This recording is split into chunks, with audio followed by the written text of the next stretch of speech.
வணக்கம். அனல் பறக்கும் தமிழக தேர்தல் களத்தில் வேட்புமனு தாக்கல் செய்த பல்வேறு அரசியல் கட்சியினர் இன்று பரிசீலனை. அருணாச்சல பிரதேசத்தில் சட்டப்பேரவைத் தேர்தலில் முதல்வர் உள்ளிட்ட 6 பாஜக வேட்பாளர்கள் போட்டியின்றி தேர்வு. கருந்துளை குறித்த ஆய்வில் புதிய கண்டுபிடிப்பு. இது மட்டுமின்றி ஹைதராபாத் மைதானத்தில் ரசிகர்களை கிறங்கடித்த சிக்ஸர் மழை என உள்ளூர் முதல் உலகம் வரையிலான செய்திகளை நிமிடச் செய்திகளாக பார்க்கலாம். ஈரோடு மக்களவை தொகுதி உறுப்பினரான கணேசமூர்த்தி சிகிச்சை பலனின்றி உயிரிழந்தார். அவருக்கு வயது 77. கடந்த 24ஆம் தேதி தற்கொலைக்கு முயன்றதாக மதிமுக மக்களவை உறுப்பினர் கணேசமூர்த்தி கோவை தனியார் மருத்துவமனையில் அனுமதிக்கப்பட்டார். அங்கு அவருக்கு தொடர்ந்து சிகிச்சை அளிக்கப்பட்டு வந்தது. ஆனால் இன்று அதிகாலை 5:05 மணிக்கு மாரடைப்பு ஏற்பட்டதால் அவரது உயிர் பிரிந்ததாக மருத்துவமனை நிர்வாகம் தெரிவித்துள்ளது. கடைசியாக ஈரோடு மாவட்டம் மேட்டுக்கடையில் கடந்த 22ஆம் தேதி மாலை திமுக சார்பில் இந்தியா கூட்டணி கட்சிகளின் செயல் வீரர்கள் கூட்டத்தில் கணேசமூர்த்தி கலந்து கொண்டார். 1998, 2009, 2019 ஆகிய நாடாளுமன்ற தேர்தலில் வெற்றி பெற்று நாடாளுமன்ற உறுப்பினராக பதவி வகித்தார். அவரது மறைவுக்கு அரசியல் கட்சித் தலைவர்கள் தங்களது இரங்கல்களை தெரிவித்து வருகின்றனர்.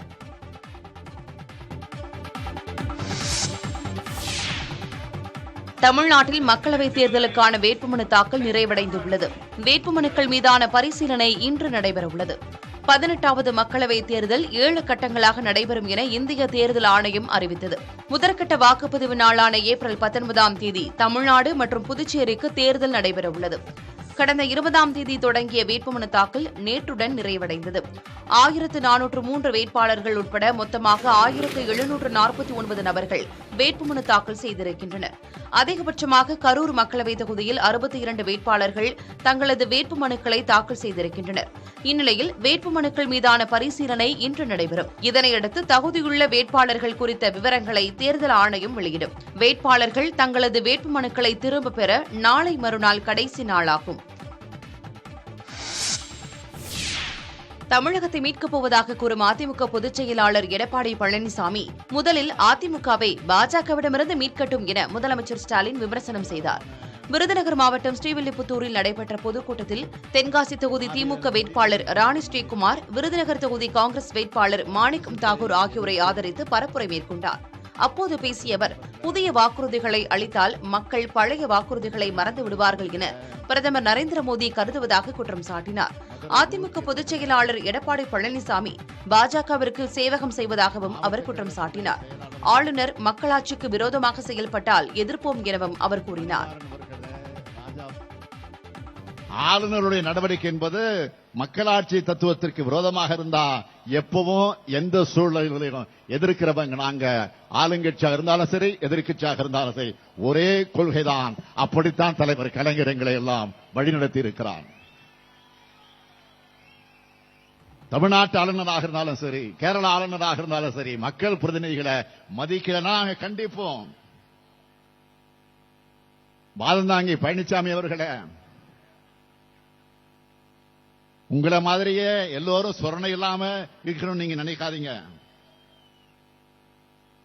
அடிப்படை அறிவியல் ஒண்ணு சொல்றேன், தெரிஞ்சுக்குங்க. அடிப்படை அறிவியல் ஒன்ற சொல்ல நல்லா தெரிஞ்சுக்குங்க.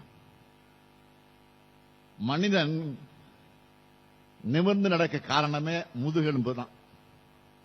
நிமிர்ந்து நடப்பதற்கு காரணமே முதுகெலும்பு தான். பொழுது விடிஞ்சதுமே தமிழ்நாட்டுக்கு எதிராக, தமிழுக்கு எதிராக, தமிழ் பண்பாட்டுக்கு எதிராக என்ன கருத்து சொல்லலாம்னு எழுந்திருக்கிற ஆளுநர் ஆர்.என். ரவியை கூட எதிர்க்க முதுகெலும்பு இல்லாத பழனிசாமி அவர்களை தமிழ்நாட்டை மீட்க கிளம்புறேன்னு சொல்றதுக்கு உங்களுக்கு வெட்கமாக இல்லையா? எடப்பாடி பழனிசாமி வசம் அதிமுக வந்த பிறகு தொடர்ச்சியா தேர்தல் தோல்விகளை சந்திச்சுட்டு வருது அதிமுக.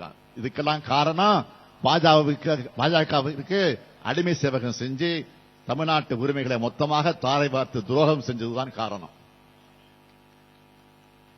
இப்படி துரோகங்கள் பல செஞ்சவர் தான் தமிழ்நாட்டை மீட்க போறாராம். பழனிசாமி அவர்களை முதல்ல பாஜகவிட இருந்து அதிமுக மீட்க பாருங்க. அதிமுக வேட்பாளர்கள் வெற்றி பெற்று மக்களவைக்கு தேர்ந்தெடுக்கப்பட்டால் மக்களின் கோரிக்கைகளை நிறைவேற்ற வலியுறுத்தி நாடாளுமன்றத்தையே ஸ்தம்பிக்க செய்வார்கள் என அக்கட்சியின் பொதுச் செயலாளர் எடப்பாடி பழனிசாமி தெரிவித்தார். கன்னியாகுமரி மக்களவைத் தொகுதி அதிமுக வேட்பாளர் பசிலியா மற்றும் விளவங்கோடு சட்டப்பேரவை தொகுதி இடைத்தேர்தலில் போட்டியிடும் ராணி ஆகியோரை ஆதரித்து எடப்பாடி பழனிசாமி பரப்புரை மேற்கொண்டார். அப்போது பேசிய அவர், மீனவர் சமூகத்தைச் சேர்ந்த ஒருவருக்கு நாடாளுமன்ற தேர்தலில் போட்டியிட வாய்ப்பளித்த கட்சி அதிமுக மட்டும்தான் என கூறினார். திமுக கட்சி தொண்டர்களும் நிர்வாகிகளும் தனது குடும்பம் என திமுக தலைவர் ஸ்டாலின் கூறியதை சுட்டிக்காட்டி எடப்பாடி பழனிசாமி விமர்சித்தார். இன்றைக்கு ஸ்டாலின் பேசுறாரு, குடும்பம்னா அண்ணா குடும்பம்னா கட்சியில் இருக்கிற நிர்வாகிகள் தொண்டர்கள் குடும்பமா?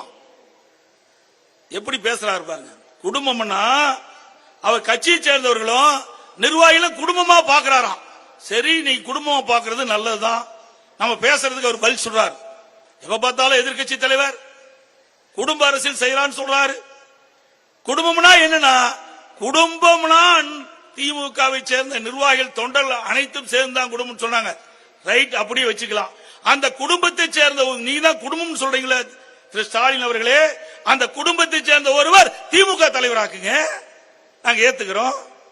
அந்த குடும்பத்தை சேர்ந்த ஒருவர் முதலமைச்சரா வர்றதுக்கு நீங்க ஏற்பாடு செய்யுங்க, ஏத்துக்குவாங்க. அதெல்லாம் கிடையாது, அதெல்லாம் கிடையாது. ஓட்டு வாங்கறதுக்கு மட்டும் நிர்வாகிகளும் தொண்டர்களும் குடும்பம் இருக்க வேணுமா?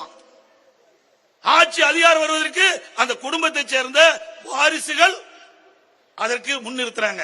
இதுதான் இரட்டை வேடம். எப்படியெல்லாம் கட்சிக்காரர் ஏமாத்துறாருன்னு நீங்கள் எண்ணி பார்க்க வேண்டும். அனைத்து இந்திய அண்ணா திராவிட முன்னேற்ற அப்படி அல்ல. ஒரு சாதாரண தொண்டன் கூட உயர்ந்த நிலைக்கு வர முடியும். ஒரு சாதாரண தொண்டன் கூட உயர்ந்த நிலைக்கு வர முடியும். நான் கிளைக்கழக செயலாளராக இருந்தேன். ஒன்றிய பொறுப்பு, மாவட்ட பொறுப்பு, மாநில பொறுப்பு. அப்படி உயர்ந்த நிலைக்கு வருவதற்கு ஒரு ஜனநாயகம் உள்ள ஒரே கட்சி இந்தியாவில் அது அதிமுக ஒன்றுதாங்க, வேற எந்த கட்சியிலும் கிடையாது. மத்திய நிதியமைச்சர் நிர்மலா சீதாராமன் மக்களவைத் தேர்தலில் தமிழகம் அல்லது ஆந்திராவில் போட்டியிடுவார் என பேச்சு அடிபட்ட நிலையில் பணபலம் இல்லாததால் அவர் போட்டியிடவில்லை என விளக்கம் அளித்திருக்கிறார். மத்திய நிதியமைச்சரான பாஜகவின் நிர்மலா சீதாராமன் 2014ஆம் ஆண்டு முதல் மாநிலங்களவை உறுப்பினராக செயல்பட்டு வருகிறார். நடப்பாண்டு மக்களவைத் தேர்தலில் அவரை களமிறக்க பாஜக தலைமை முடிவு செய்தது. தமிழகம் அல்லது ஆந்திர மாநிலங்களில் ஒரு தொகுதியில் அவர் களமிறக்கப்படலாம் என கருதப்பட்டது. ஒரு சில தொகுதிகளில் அவரின் பெயரும் பரிந்துரையில் இருந்தது. ஆனால் தான் போட்டியிட ஏற்ற சூழல் தற்போது இல்லை என பாஜக தலைமையிடம் நிர்மலா சீதாராமன் தெரிவித்திருக்கிறார். இதனால் அவரின் பெயர் பரிந்துரையிலிருந்து நீக்கப்பட்டது. மக்களவைத் தேர்தலில் போட்டியிடுவதற்கு தேவையான பணபலம் இல்லை என்பதால் நிர்மலா சீதாராமன் போட்டியிடவில்லை என தகவல் வெளியாகியுள்ளது. இதுகுறித்து ஒரு நிகழ்ச்சியில் அவர் பேசியதாக அரசியல் வட்டாரங்கள் தெரிவிக்கின்றன. மாநிலங்களவை உறுப்பினராக உள்ள மற்ற மத்திய அமைச்சர்கள் மக்களவைத் தேர்தலில் நடப்பாண்டு போட்டியிடுகின்றனர் என்பது குறிப்பிடத்தக்கது. அருணாச்சல பிரதேசத்தில் சட்டப்பேரவைக்கு அந்த மாநில முதலமைச்சரான பேமா கண்டு உள்ளிட்ட 6 பாஜக வேட்பாளர்களுக்கு எதிராக யாரும் வேட்புமனு தாக்கல் செய்யாததால் போட்டியின்றி தேர்வு செய்யப்பட உள்ளனர். அருணாச்சல பிரதேசத்தில் மக்களவைத் தேர்தலுடன் சட்டப்பேரவைக்கும் தேர்தல் அறிவிக்கப்பட்டது. இந்த தேர்தலில் போட்டியிட அந்த மாநில முதலமைச்சர் பேமா கண்டு வேட்புமனு தாக்கல் செய்தார். ஆனால் அவரை எதிர்த்து யாரும் வேட்புமனு தாக்கல் செய்யவில்லை. இதனால் அவர் அன்அப்போஸ்டாக தேர்வாக உள்ளார். இதேபோல் சமீபத்தில் பாஜகவில் இணைந்த பனிதாரம், முச்சுமித்தி உள்ளிட்ட 5 நபர்களும் போட்டியின்றி தேர்வாக உள்ளனர். அவர்களுக்கு எதிராக யாரும் வேட்புமனு தாக்கல் செய்யவில்லை. கருந்துளையை சுற்றி சக்தி வாய்ந்த காந்தப்புலம் இருப்பதற்கான புகைப்பட ஆதாரம் வெளியிடப்பட்டுள்ளது. ஈவென்ட் ஹாரிசன் டெலிஸ்கோப் மூலமாக எடுக்கப்பட்ட இந்த புகைப்படத்தில் பால்வழி அண்டத்தின் மிகப்பெரிய கருந்துளையான சகிட்டியாரியஸ் ஏ கருந்துளை இடம்பெற்றுள்ளது. இந்த கருந்துளையை சுற்றி சக்தி வாய்ந்த காந்தப்புலம் இருப்பதும் அந்த புகைப்படத்தின் மூலம் தெரியவந்திருக்கிறது. ஹபிள், ஜேம்ஸ் வெப் ஆகிய தொலைநோக்கிகள் எடுத்த கருந்துளையின் புகைப்படத்தை காட்டிலும் வித்தியாசமாக இந்த புகைப்படம் காணப்படுகிறது. ஈவென்ட் ஹாரிசன் டெலிஸ்கோப் திட்டத்தின் மூலமாக உலகின் பல்வேறு வானியல் ஆய்வாளர்கள் இணைந்து உலகின் பல்வேறு பகுதிகளில் ரேடியோ தொலைநோக்கிகளை அமைத்து கருந்துளை ஆய்வு செய்யப்பட்டு வந்தது. தற்போது அதன் மூலம் திரட்டப்பட்ட தகவலின் மூலம் இந்த புகைப்படம் மெருகேற்றப்பட்டிருக்கிறது. இது கருந்துளை குறித்த ஆராய்ச்சியில் அடுத்த கட்டத்தை எட்டியதற்கான அடையாளமாக பார்க்கலாம்.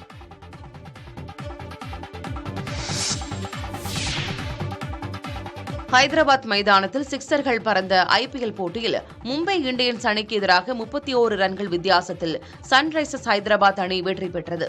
டாஸ் வென்ற மும்பை இந்தியன்ஸ் பந்து வீச்சை தேர்வு செய்தது. அதன்படி பேட்டிங் செய்த சன்ரைசர்ஸ் தொடக்க முதல் அதிரடி ஆட்டத்தை வெளிப்படுத்தியது. மயங்க் அகர்வால் 11 ரன்களில் பெவிலியன் திரும்ப, டிராவிஸ் ஹெட் 24 பந்துகளுக்கு 62 ரன்கள், அபிஷேக் சர்மா 23 பந்துகளுக்கு 63 ரன்கள் விளாசி ஆட்டமிழந்தனர். பின்னர் வந்த கிளாசன் 34 பந்துகளுக்கு 80 ரன்களும், மார்க்ரம் 28 பந்துகளுக்கு 42 ரன்களும் குவிக்க அந்த அணி 20 ஓவர்கள் முடிவில் 3 விக்கெட்டுகளை மட்டுமே இழந்து 277 ரன்கள் குவித்தன. 278 என்ற கடின இலக்குடன் களமிறங்கிய மும்பை இந்தியன்ஸ் அணியும் அதிரடி தொடக்கத்தை கொடுத்தது. ரோஹித் 26 ரன்கள், இஷான் 34 ரன்கள், நமன்டீர் 30 ரன்கள் என அனைவரும் 200 ஸ்ட்ரைக் ரேட்டில் விளையாடி அவுட் ஆக திலக் வர்மா, ஹர்திக், டிம் டேவிட் ஆகியோர் அணியை இலக்கை நோக்கி அழைத்துச் சென்றனர். இருப்பினும் கடைசியில் அந்த அணி 20 ஓவர்கள் முடிவில் 5 விக்கெட்டுகள் இழப்பிற்கு 246 ரன்கள் மட்டுமே எடுத்து தோல்வியை தழுவியது.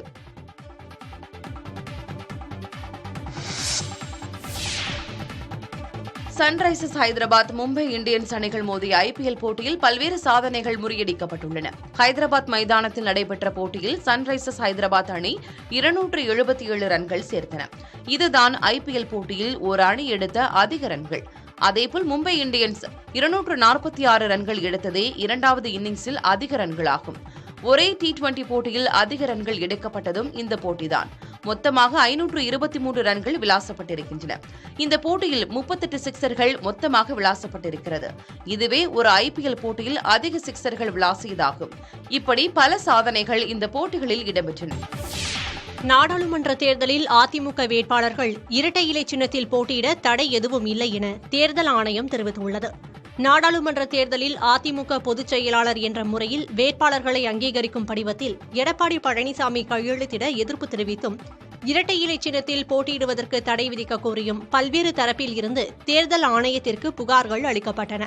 இந்நிலையில் புகார்தாரர்களுக்கு கடிதம் மூலம் விளக்கமளித்துள்ள தேர்தல் ஆணையம், தங்களிடம் உள்ள ஆவணங்களின்படி எடப்பாடி பழனிசாமி அதிமுகவின் பொதுச் செயலாளராக இருக்கிறார் என்றும், அதிமுக சார்பில் எடப்பாடி பழனிசாமி வேட்பாளர்களை நிறுத்தவும் அவர்கள் இரட்டை இலை சின்னத்தில் போட்டியிடவும் எந்த தடையும் இல்லை என தெரிவித்துள்ளது.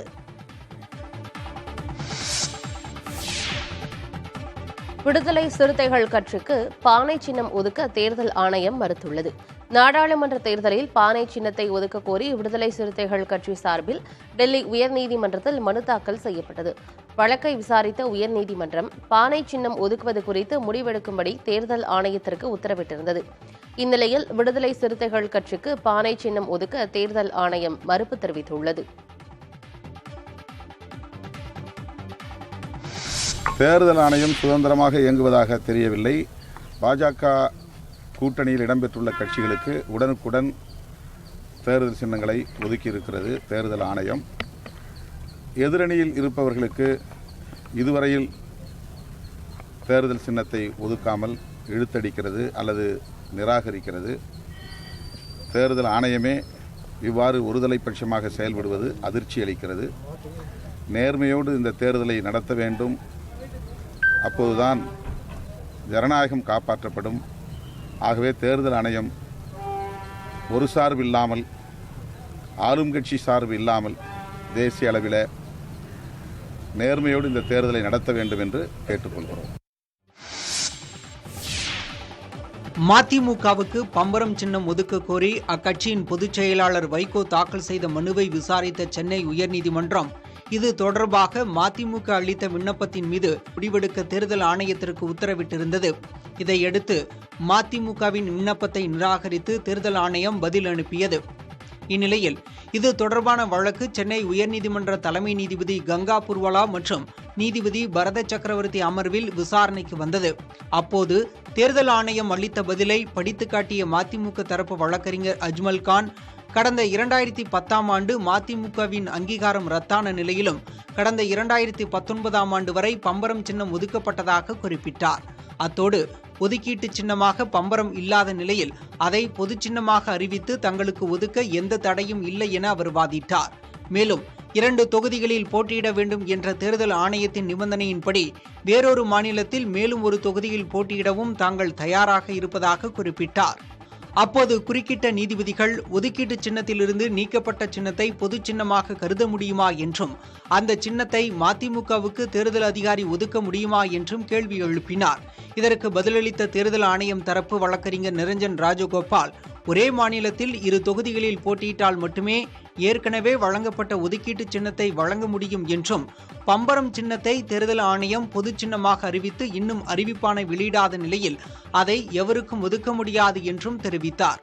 இருதரப்பு வாதங்களையும் கேட்டறிந்த நீதிபதிகள், சின்னம் ஒதுக்கீடு தொடர்பான நிபந்தனைகளை மதிமுக பூர்த்தி செய்யாத நிலையில் பம்பரம் சின்னம் ஒதுக்கும்படி தேர்தல் ஆணையத்திற்கு உத்தரவிட முடியாது என கூறி வைகோவின் மனுவை நீதிபதிகள் முடித்து வைத்தனர்.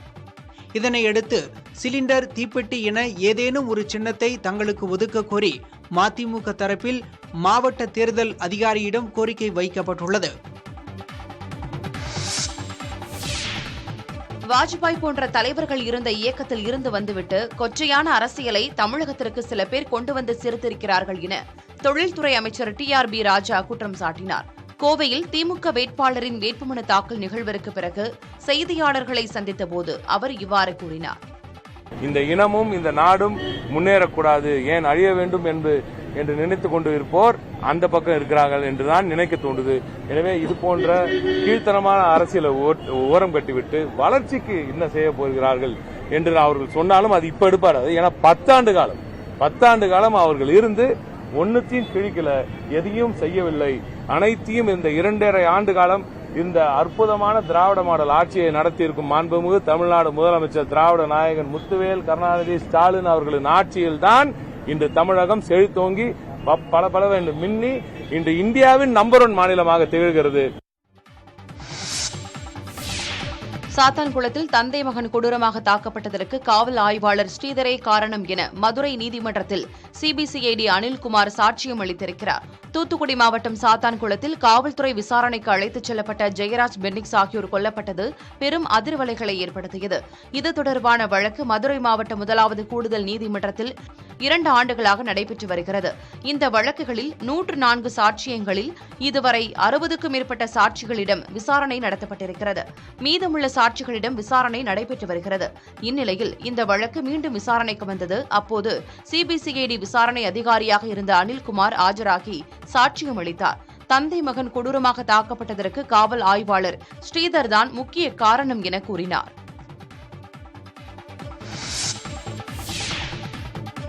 மதுரை மீனாட்சி சுந்தரேஸ்வரர் கோயிலில் உண்டியல் மூலம் 96 லட்சம் ரூபாய் வருமானம் கிடைத்திருக்கிறது. மதுரை மீனாட்சி சுந்தரேஸ்வரர் கோயில் மற்றும் 10 உபகோயில்களின் உண்டியல் திறப்பு நடைபெற்றது. அப்போது அறங்காவலர்கள், அறநிலையத்துறை அதிகாரிகள் முன்னிலையில் உண்டியல் எண்ணும் பணி நடைபெற்றது. இதில் திருக்கோயில் பணியாளர்கள், அறநிலையத்துறை ஊழியர்கள் உள்ளிட்டோர் பணியில் ஈடுபட்டனர். அப்போது 96,28,205 ரூபாய் ரொக்கம், 464 கிராம் தங்கம், 605 கிராம் வெள்ளி, 367 அயல் நாட்டு பணம் ஆகியவை உண்டியல் மூலம் வரப்பெற்றது தெரியவந்தது. இவை அனைத்தும் கோயிலின் வங்கிக் கணக்கில் வரவு வைக்கப்பட இருக்கிறது. கர்நாடகாவில் ஒரே நாளில் ஆற்றில் மூழ்கி 6 பேர் உயிரிழந்துள்ளனர். மைசூரைச் சேர்ந்த 50 பேர் மாண்டியாவுக்கு சுற்றுலா வந்துள்ளனர். அப்போது மலவள்ளி முத்தத்தியில் உள்ள காவிரி ஆற்றில் குளித்துள்ளனர். இதில் 2 சிறுவர்கள் ஆற்றில் மூழ்கிய நிலையில் அவர்களை காப்பாற்ற சென்ற மேலும் 2 சுழலில் சிக்கி உயிரிழந்தனர். இதேபோல உடுப்பி மாவட்டம் ஹோசலா கிராமத்தில் 2 சீதா ஆற்றில் மீன்பிடிக்க சென்றபோது தவறி விழுந்து உயிரிழந்தனர். இந்த 2 நிகழ்வுகள் குறித்து காவல்துறையினர் வழக்கு பதிவு செய்து விசாரணை மேற்கொண்டு வருகின்றனர்.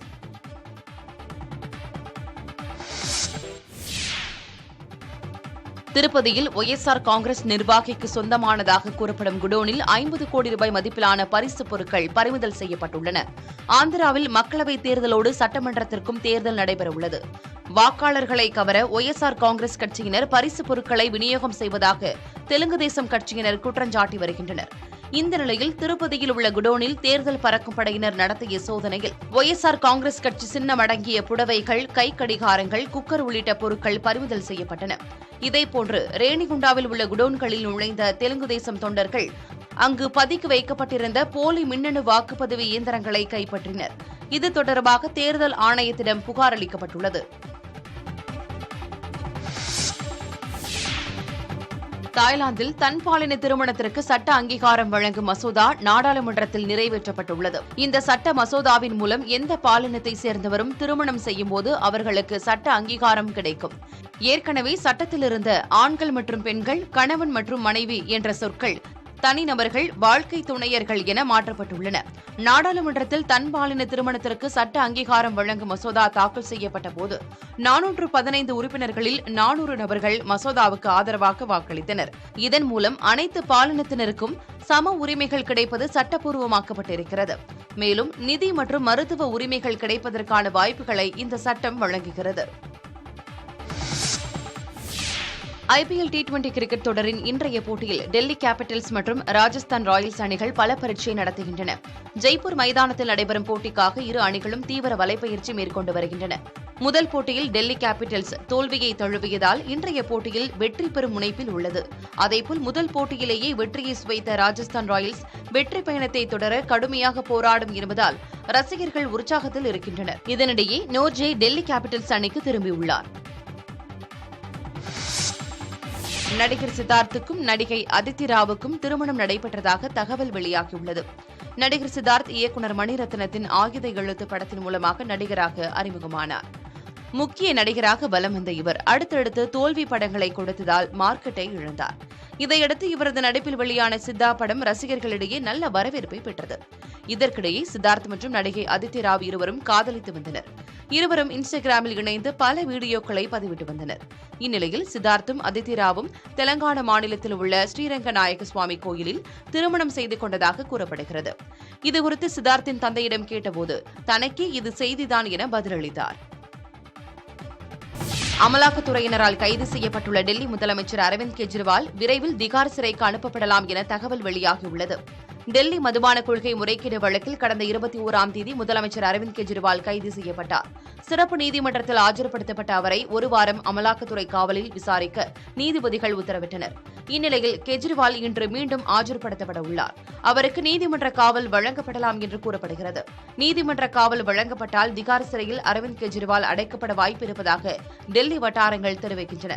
இந்த வழக்கில் ஏற்கனவே கைது செய்யப்பட்டுள்ள ஆம் ஆத்மி கட்சியைச் சேர்ந்த மாநிலங்களவை உறுப்பினர் சஞ்சய் சிங், முன்னாள் அமைச்சர் சத்யேந்திர ஜெயின் மற்றும் முன்னாள் துணை முதலமைச்சர் மனிஷ் சிசோடியா ஆகியோர் திகார் சிறையில் தனித்தனி அறையில் அடைக்கப்பட்டுள்ளனர். காவலில் இருந்தபடி முதலமைச்சர் பணியை தொடரும் அரவிந்த் கெஜ்ரிவால் திகார் சிறையில் அடைக்கப்பட்டால் பதவியை ராஜினாமா செய்வாரா என்ற கேள்வி எழுந்திருக்கிறது.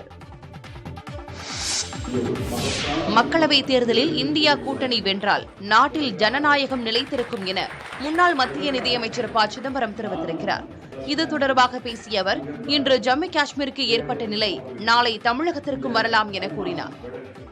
இந்த தேர்தல் ஒரு வேட்பாளர் வெற்றி பெறுகிறாரா இல்லையா என்பது முக்கியமான கேள்விதான்.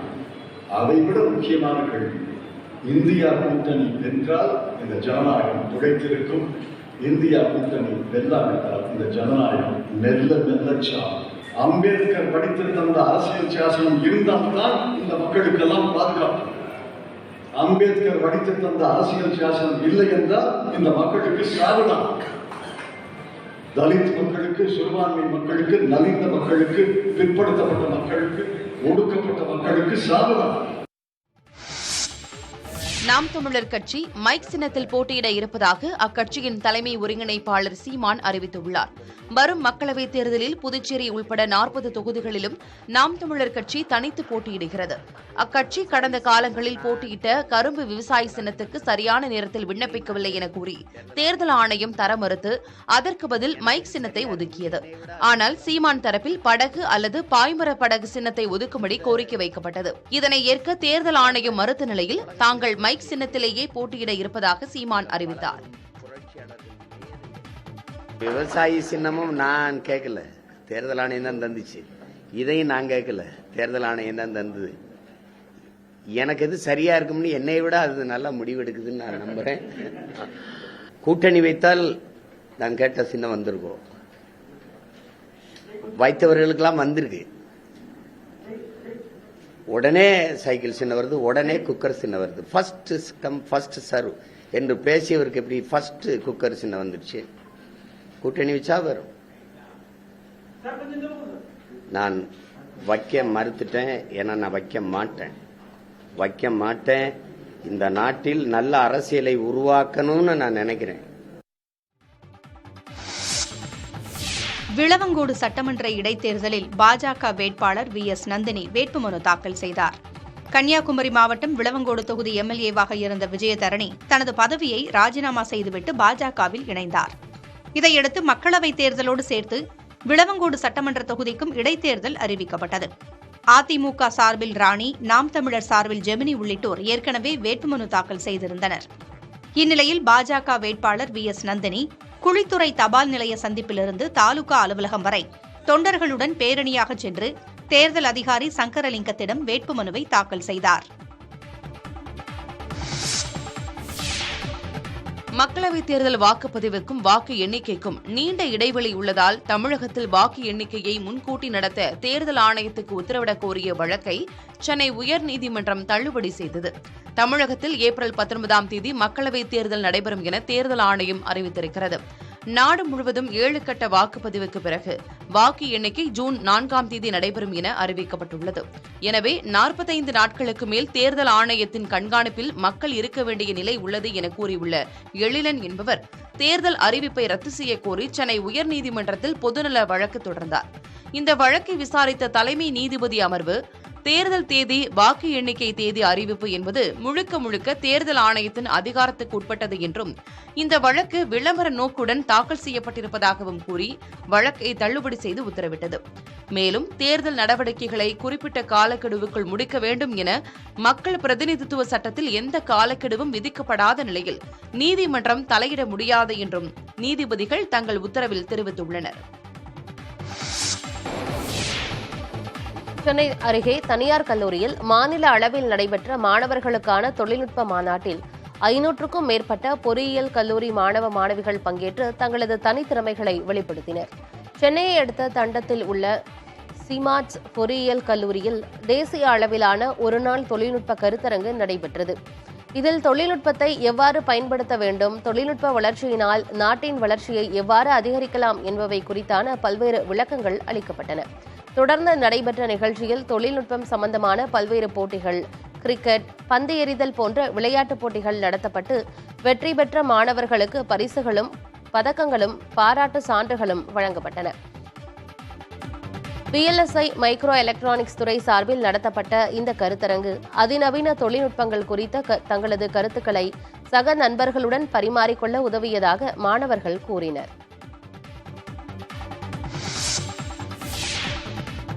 மதுரை நாடாளுமன்ற தேர்தலில் போட்டியிட மாம்பட்டி ஜமீன் குடும்பத்தைச் சேர்ந்தவர் என கூறி வேளவேந்தர் என்பவர் வேட்புமனுவை தாக்கல் செய்தார். வேட்புமனுவில் 921 கோடி ரூபாய் சொத்து மதிப்பு இருப்பதாக அவர் தெரிவித்துள்ளார். இது வெறும் 10% சொத்துக்கள் மட்டுமே என கூறும் வேளவேந்தர் 90% சொத்துகள் ஆக்கிரமிப்பு செய்யப்பட்டுள்ளதாக தெரிவித்துள்ளார்.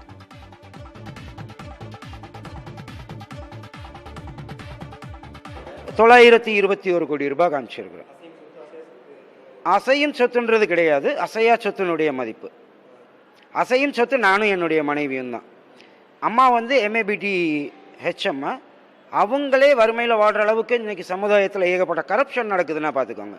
ஒவ்வொரு இடம் நான் காமிச்சிருக்கிற என்னுடைய சொத்தில் ஒரு 10ல் 1 பங்கு தான் காமிச்சிருக்கேன். மீதி எல்லாமே ஆக்குப்பை பண்ணப்பட்டு இருக்குது. எந்த விதத்துலையும் அரசோ அல்லது இதுக்கோ ஹெல்ப் கிடைக்கல. திருட்டு வழக்கில் கைது செய்யப்பட்டவர் காவல் நிலையத்தில் மரணமடைய காரணமாக இருந்ததாக மதுரையில் உதவி ஆணையராக இருந்த வெள்ளதுரை உள்ளிட்டோருக்கு மாநில மனித உரிமை ஆணையம் அபராதம் விதித்து பிறப்பித்த உத்தரவை சென்னை உயர்நீதிமன்றம் ரத்து செய்து உத்தரவிட்டுள்ளது. சுரேஷ் என்பவர் கடந்த 2011ஆம் ஆண்டில் இருசக்கர வாகனத்தை திருடிய போது பொதுமக்கள் துரத்தி பிடித்து அடித்து காவல் நிலையத்தில் ஒப்படைத்தனர். காவல்துறை பாதுகாப்பில் இருந்தபோது சுரேஷ் உயிரிழந்தார். காவல்துறையினர் தாக்கியதால் தான் அவர் உயிரிழந்ததாக சுரேஷின் நண்பர் டேவிட் என்பவர் சாட்சியளித்தார். இது தொடர்பான புகாரை விசாரித்த மாநில மனித உரிமைகள் ஆணையம் காவல்துறையினர் தாக்கியதால் சுரேஷ் உயிரிழந்ததாக கூறி அவரது குடும்பத்திற்கு 5 லட்சம் ரூபாய் இழப்பீடு வழங்க தமிழக அரசுக்கு உத்தரவிட்டது. அந்த தொகையை அப்போது காவல் உதவி ஆணையராக இருந்த வெள்ளதுரை, ஆய்வாளராக இருந்த விவேகானந்தன் ஆகியோரிடமிருந்து தலா 2,50,000 ரூபாயாக வசூலிக்க வேண்டும் எனவும் இருவர் மீதும் ஒழுங்கு நடவடிக்கை எடுக்கவும் அரசுக்கு மனித உரிமை ஆணையம் பரிந்துரைத்திருந்தது. இந்த உத்தரவை எதிர்த்து உதவி ஆணையர் வெள்ளதுரை தாக்கல் செய்த வழக்கை விசாரித்த நீதிபதிகள் SS சுந்தர் மற்றும் செந்தில்குமார் அமர்வு பிரேத பரிசோதனை அறிக்கையின்படி உடலில் ஏற்பட்ட காயங்கள் காரணமாகவே சுரேஷ் உயிரிழந்ததாக கூறப்பட்டுள்ளது. அந்த காயம் பொதுமக்கள் தாக்கியதாலேயே ஏற்பட்டுள்ளதாக கூறியுள்ளனர். சுரேஷின் மரணத்திற்கு வெள்ளதுரைதான் காரணம் என்பதற்கு எந்த ஆதாரமும் இல்லை என கூறி மனித உரிமைகள் ஆணையத்தின் உத்தரவை நீதிபதிகள் ரத்து செய்து உத்தரவிட்டனர். தன் மீதான வழக்கை ரத்து செய்ய கோரிய ரவுடி ராக்கெட் ராஜாவின் மனுவை தள்ளுபடி செய்து உயர்நீதிமன்ற மதுரை கிளை உத்தரவிட்டுள்ளது. 2009ஆம் ஆண்டு திருநெல்வேலி மாவட்டம் சுரண்டை நெடுஞ்சாலையில் வாகன சோதனையில் ஈடுபட்ட காவலர்கள் மீது வாகனத்தில் வந்தவர்கள் நாட்டு வெடிகுண்டை வீசிவிட்டு தப்ப முயன்றனர். இதையடுத்து வாகனத்தில் வந்தவர்களை காவல்துறையினர் கைது செய்தனர். இந்த வழக்கில் சம்பந்தமில்லாத நிலையில் தனது பெயரை காவல்துறையினர் சேர்த்திருப்பதாகவும் தன் மீது பதியப்பட்ட வழக்கை ரத்து செய்ய வேண்டும் எனவும் ராக்கெட் ராஜா உயர்நீதிமன்ற மதுரை கிளையில் மனு அளித்திருந்தார். விசாரணையின் போது வழக்கில் ராக்கெட் ராஜாவுக்கு தொடர்பு உள்ளதற்கு சாட்சியம் இருப்பதாக கூறி ரத்து செய்ய அரசு தரப்பில் எதிர்ப்பு தெரிவிக்கப்பட்டது. இதைத் தொடர்ந்து வழக்கில் ராக்கெட் ராஜாவிற்கு தொடர்பு இல்லை என கூறுவதற்கு எந்தவித முகாந்திரமும் இல்லை, எனவே வழக்கை ரத்து செய்ய முடியாது என கூறி ராக்கெட் ராஜாவின் மனுவை தள்ளுபடி செய்து நீதிபதி உத்தரவிட்டார். சிலி நாட்டில் உயிரியல் பூங்காவில் உள்ள விலங்குகளுக்கு ஈஸ்டர் முட்டைகள் மூலம் சிறப்பு உணவுகள் வழங்கப்பட்டன. ஈஸ்டர் நெருங்கி வரும் நிலையில் புயின் உயிரியல் பூங்காவில் சிறப்பு ஏற்பாடுகள் செய்யப்பட்டு வருகின்றன. இதன் ஒரு பகுதியாக அங்குள்ள விலங்குகளுக்கு ஈஸ்டர் முட்டைகள் வழங்கப்பட்டன. வண்ணமயமான முட்டைகளுக்குள் விலங்குகளுக்கு ஏற்ப உணவுகள் அடைத்து வைக்கப்பட்டிருந்தன. சிங்கம், புலி உள்ளிட்ட ஊன் உண்ணிகளுக்கு மாமிச உணவுகளும், தாவர உண்ணிகளுக்கு வேர்க்கடலை உள்ளிட்ட சைவ உணவுகளும் வைக்கப்பட்டன. இதனை மிகுந்த ஆர்வத்துடன் விலங்குகள் உண்டு மகிழ்ந்தன. பஞ்சாபைச் சேர்ந்த ஆம் ஆத்மி MP மற்றும் சட்டமன்ற உறுப்பினர் பாஜகவில் இணைந்தனர். பஞ்சாப் அரசியலில் கடந்த சில நாட்களாக முக்கிய பிரமுகர்கள் பாஜகவில் இணைந்து வருகின்றனர். கடந்த செவ்வாயன்று காங்கிரஸ் நாடாளுமன்ற உறுப்பினர் ரவ்னீத் சிங் பிட்டு பாஜகவில் சேர்ந்தார். இதைத் தவிர முன்னாள் இந்திய தூதர் தரஞ்சித் சிங் சந்துவும் பாஜகவில் ஐக்கியமானார். இந்நிலையில் ஜலந்தர் தொகுதி ஆம் ஆத்மி நாடாளுமன்ற உறுப்பினர் சுஷில் குமார் ரிங்கு மற்றும் ஜலந்தர் மேற்கு சட்டமன்ற தொகுதி உறுப்பினர் சீதல் அன்கூரால் பாஜகவில் இணைந்தனர். பஞ்சாபில் தனித்து போட்டியிடும் நிலையில் பல முக்கிய பிரமுகர்கள் பாஜகவில் இணைவது அக்கட்சிக்கு கூடுதல் பலத்தை அளித்துள்ளது. நடிகை கங்கனா ரணாவத் குறித்து அவதூறாக பேசியதாக எழுந்த புகாரில் காங்கிரஸ் நிர்வாகி சுப்ரியா ஷ்ரினேட்டுக்கு தேர்தல் ஆணையம் நோட்டீஸ் அனுப்பியுள்ளது. மக்களவைத் தேர்தலில் ஹிமாச்சல பிரதேசம் மாநிலம் மண்டி தொகுதியில் பாஜக சார்பில் நடிகை கங்கனா ரணாவத் போட்டியிடுகிறார். இதற்கிடையே கங்கனா குறித்து காங்கிரஸ் நிர்வாகி சுப்ரியா ஷ்ரினேட் அவதூறாக சமூக வலைதளத்தில் கருத்து தெரிவித்ததாக புகார் எழுந்தது. அந்த கருத்தை தாம் தெரிவிக்கவில்லை என்றும் தமது சமூக வலைதள கணக்கு ஹேக் செய்யப்பட்டு அடையாளம் தெரியாத நபர் அந்த கருத்தை பதிவு செய்ததாகவும் விளக்கம் அளித்திருந்தார். எனினும் இது தொடர்பாக தேசிய மகளிர் ஆணையம் தேர்தல் ஆணையத்திடம் புகார் அளித்தது. அதன் அடிப்படையில் இவ்விவகாரம் தொடர்பாக வரும் 29ஆம் தேதிக்குள் உரிய விளக்கம் அளிக்க சுப்ரியாவுக்கு தேர்தல் ஆணையம் நோட்டீஸ் அனுப்பியுள்ளது. இதேபோல் மேற்குவங்க முதலமைச்சர் மம்தா பானர்ஜியை விமர்சித்து பேசிய புகாரில் பாஜக வேட்பாளர் திலீப் கோஷுக்கு தேர்தல் ஆணையம் நோட்டீஸ் அனுப்பியுள்ளது. தனது மகன்கள் இருவரும் ஆங்கில வழியில்தான் கல்வி பயில்வதாகவும் அவர்கள் தமிழ் படிக்க இங்கே பள்ளிக்கூடங்கள் இல்லை என்றும் நாம் தமிழர் கட்சியின் ஒருங்கிணைப்பாளர் சீமான் தெரிவித்திருக்கிறார். ஆங்கிலம் ஒரு கட்டாய மொழி பாடம், அவ்வளவுதான். எந்த மொழியும் கற்கலாம் நாங்கள் வாழ்வதற்கு. எங்கள் மொழி தமிழ் கற்கணும், எங்கள் இனம் வாழ்வதற்கு. என் தம்பி விருதுநகர் வேட்பாளர் கௌசிக் பாண்டியன் வந்து அதை படிக்க திணறிட்டாங்க. அவனை தமிழ் படிக்க தெரியாதவனா வளர்த்த நீதாண்டா தூக்கல தொங்கணும், நீதாண்டா கவலை பண்ணும். என் பிள்ளைக்கு தமிழ் தெரியலைங்கிறது எனக்கு அவமானம் இல்ல. வீழ்வது நாமாக இருந்தாலும் வாழ்வது தமிழாக இருக்கணும் வெற்று முழக்கத்தை வச்சு எங்களை வீழ வச்ச நீங்க தான் அவமானம் பண்ணும், வெக்க பண்ணும். அவன் படிச்சது ஓமன்ல படிச்சதுனால அவனுக்கு வரல. என் பிள்ளைங்க என் மயங்க 2 பேரும் ஆங்கில வழியில படிக்கிறாங்க. நான் அவமானப்படுறேன். பள்ளிக்கூடம் இல்ல படிக்க, என் பிள்ளைய தமிழ் படிக்க பள்ளிக்கூடம் இல்ல. வீட்டில் நாங்க பேசி பேசி என் பிள்ளைகளுக்கு தமிழ் கற்பிக்கிறோம். சேலம் மாவட்டம் ஓமலூர் அருகே வாக்குச்சாவடி மையம் மாற்றப்பட்டிருப்பதால் மிகவும் சிரமம் அடைந்துள்ளதாக கிராம மக்கள் புகார் தெரிவிக்கின்றனர். ஆட்டுக்காரனூர் கிராமத்தில் உள்ள அரசு திராவிடர் நல துவக்கப் பள்ளியில் 2 வாக்குச்சாவடி மையங்கள் செயல்பட்டு வந்தன. இந்நிலையில் பள்ளியில் பழைய கட்டடத்தை அகற்றிவிட்டு புதிய கட்டடம் கட்டப்பட்டது. கட்டுமான பணிகளை காரணம் காட்டி பள்ளியில் இருந்த வாக்குச்சாவடி மையங்களை சுமார் 3 கிலோமீட்டர் தொலைவில் உள்ள மேட்டூர் அரசு பள்ளிக்கு மாற்றம் செய்யப்பட்டிருக்கிறது. பேருந்து வசதி இல்லாத இடத்திற்கு வாக்குச்சாவடி மையம் மாற்றப்பட்டுள்ளதால் தங்களுக்கு சிரமம் ஏற்படும் என ஆட்டுக்காரனூர், ரங்கா கவுண்டன்புதூர், பஞ்சாங்கரடு, ஆலக்கரடு கிராம மக்கள் தெரிவிக்கின்றனர். தங்களால் அவ்வளவு தூரம் சென்று வாக்களிக்க முடியாது என்றும் கிராம மக்கள் தெரிவிப்பதால் வாக்குப்பதிவு குறையும் நிலை ஏற்பட்டிருக்கிறது. இதுகுறித்து உதவி தேர்தல் நடத்தும் அலுவலர் லட்சுமி கூறும்போது, கட்டுமான பணிகள் முடிந்து கட்டடம் இன்னும் ஒப்படைக்கப்படாமல் உள்ளது. எனவே மேட்டூரில் அமைக்கப்பட்டுள்ள வாக்குச்சாவடி மையத்திற்கு சென்றுதான் வாக்காளர்கள் வாக்களிக்க வேண்டும் என்று தெரிவித்தார்.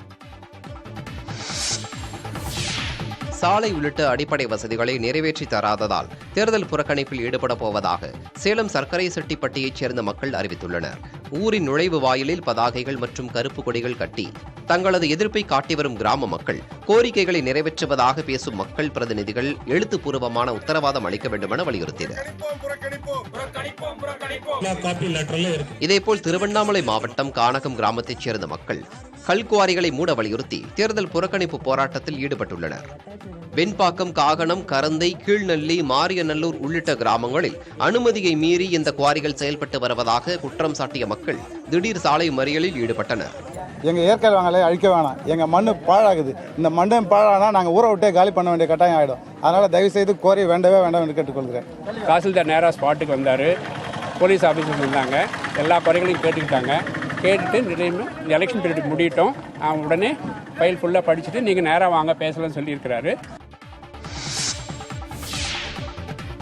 கர்நாடக மாநிலம் பெங்களூருவில் தொடர் லேப்டாப் திருட்டில் ஈடுபட்ட நபரை காவல்துறையினர் கைது செய்தனர். இந்திரா நகர், கோரமங்கலம், HAL ஆகிய பகுதிகளில் உள்ள உணவகங்கள் மற்றும் தனியார் விடுதிகளில் அடிக்கடி லேப்டாப் திருடு போவதாக காவல்துறையினருக்கு புகார் வந்திருக்கிறது. இதுகுறித்து விசாரணை நடத்திய அதிகாரிகள் ராஜஸ்தான் மாநிலத்தைச் சேர்ந்த ஜெஸ்ஸி அகர்வால் என்ற பெண்ணை கைது செய்தனர். கடந்த சில நாட்களுக்கு முன் தனியார் வங்கியில் ஊழியராக பணியாற்றி வந்த அந்த பெண் பணியிலிருந்து தன்னை விடுவித்துக் கொண்டு முழு நேரமாக லேப்டாப் திருடுவதில் ஈடுபடுத்திக் கொண்டதாக தெரிகிறது. ஹோட்டல்கள் மற்றும் தனியார் விடுதிகளில் அறை எடுத்து தங்குவது போல் நடித்து பக்கத்து அறையில் இருப்பவர்கள் உணவருந்து சென்ற நேரத்தில் அந்த பெண் திருட்டில் ஈடுபட்டது தெரியவந்திருக்கிறது. இந்நிலையில் கைதான ஜெஸ்ஸி அகர்வாலிடமிருந்து 10 லட்சம் ரூபாய் மதிப்பிலான 24 மடிக்கணினிகளை காவல்துறையினர் பறிமுதல் செய்தனர். இதேபோல் HAL பகுதிகளில் தொடர்ந்து பேருந்தில் பயணிப்பவர்களிடம் திருட்டில் ஈடுபட்ட நபரை கைது செய்த காவல்துறையினர் அவரிடமிருந்து 7 லட்சம் ரூபாய் மதிப்பிலான 20 செல்போன்களை பறிமுதல் செய்தனர்.